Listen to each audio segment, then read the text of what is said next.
Words, no matter whether they are vocalized and made into sounds or remain unspoken as thoughts, can cast an almost hypnotic spell upon you. You easily lose yourself in them, become hypnotized into implicitly believing that when you have attached a word to something, you know what it is. The fact is, you don't know what it is. You have only covered up the mystery with a label.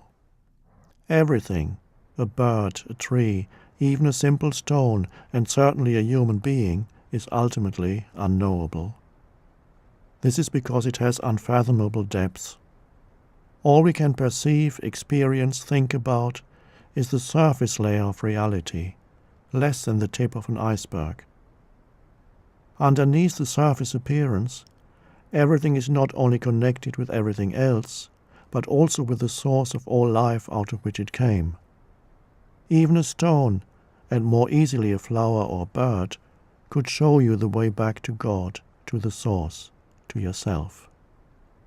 When you look at it or hold it and let it be, without imposing a word or mental label on it, a sense of awe, of wonder arises within you. Its essence silently communicates itself to you and reflects your own essence back to you. This is what great artists sense and succeed in conveying in their art. Van Gogh didn't say, "That's just an old chair." He looked and looked and looked. He sensed the beingness of the chair. Then he sat in front of the canvas and took up the brush. The chair itself would have sold for the equivalent of a few dollars. The painting of that same chair today would fetch in excess of $25 million. When you don't cover up the world with words and labels, a sense of the miraculous returns to your life that was lost a long time ago when humanity, instead of using thought, became possessed by thought. A depth returns to your life. Things regain their newness, their freshness. And the greatest miracle is the experiencing of your essential self as prior to any words, thoughts, mental labels and images. For this to happen, you need to disentangle your sense of I, of beingness, from all the things it has become mixed up with, that is to say, identified with. That disentanglement is what this book is about. The quicker you are in attaching verbal or mental labels to things, people, or situations, the more shallow and lifeless your reality becomes, and the more deadened you become to reality, the miracle of life that continuously unfolds within and around you. In this way, cleverness may be gained, but wisdom is lost, and so are joy, love, creativity, and aliveness. They are concealed in the still gap between the perception and the interpretation. Of course, we have to use words and thoughts. They have their own beauty. But do we need to become imprisoned in them? Words reduce reality to something the human mind can grasp, which isn't very much. Language consists of 5 basic sounds produced by the vocal cords. They are the vowels A, E, I, O, U. The other sounds are consonants produced by air pressure, S, F, G, and so on. Do you believe some combination of such basic sounds could ever explain who you are, or the ultimate purpose of the universe, or even what a tree or stone is in its depth? The illusory self. The word I embodies the greatest error and the deepest truth, depending on how it is used. In conventional usage, it is not only one of the most frequently used words in the language, together with the related words me, my, mine, and myself, but also one of the most misleading. In normal everyday usage, I embodies the primordial error, a misperception of who you are, an illusory sense of identity. This is the ego. This illusory sense of self is what Albert Einstein, who had deep insights not only into the reality of space and time but also into human nature, referred to as an optical illusion of consciousness.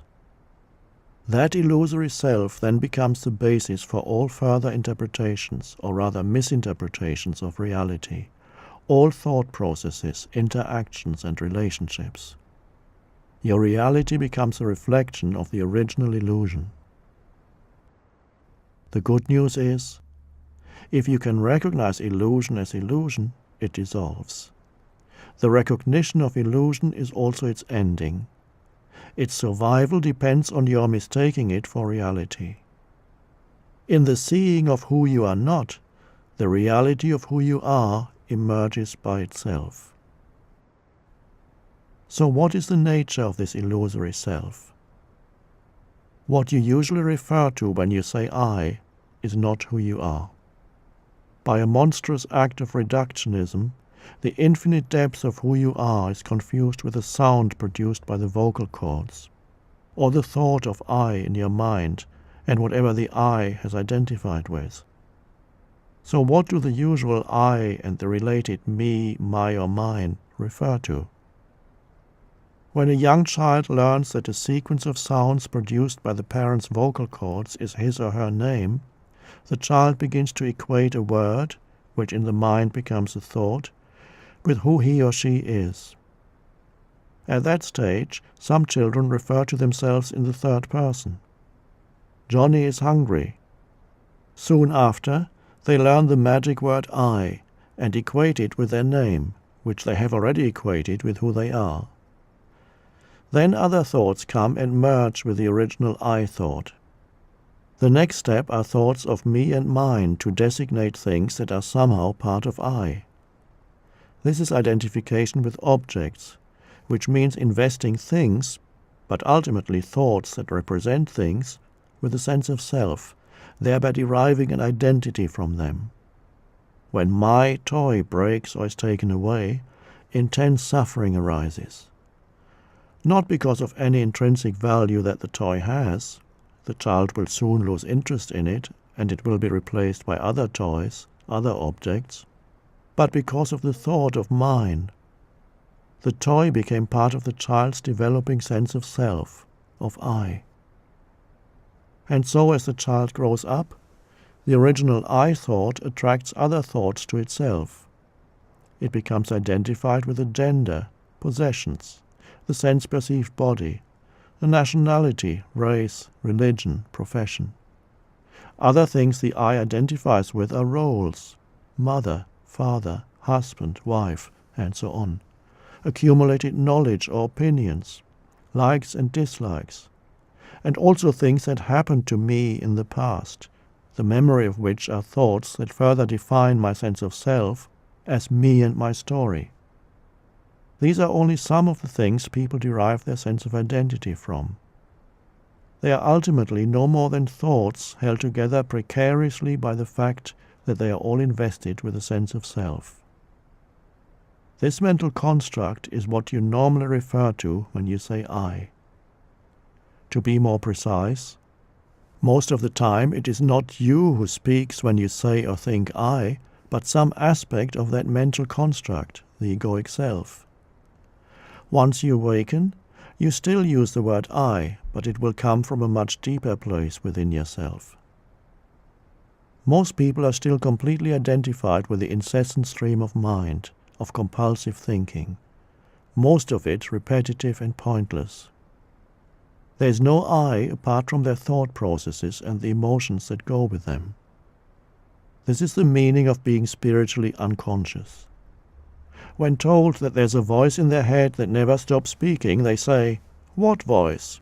or angrily deny it, which of course is the voice, is the thinker, is the unobserved mind.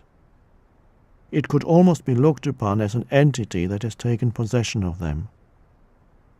Some people never forget the first time they disidentified from their thoughts and thus briefly experienced the shift in identity from being the content of their mind to being the awareness in the background.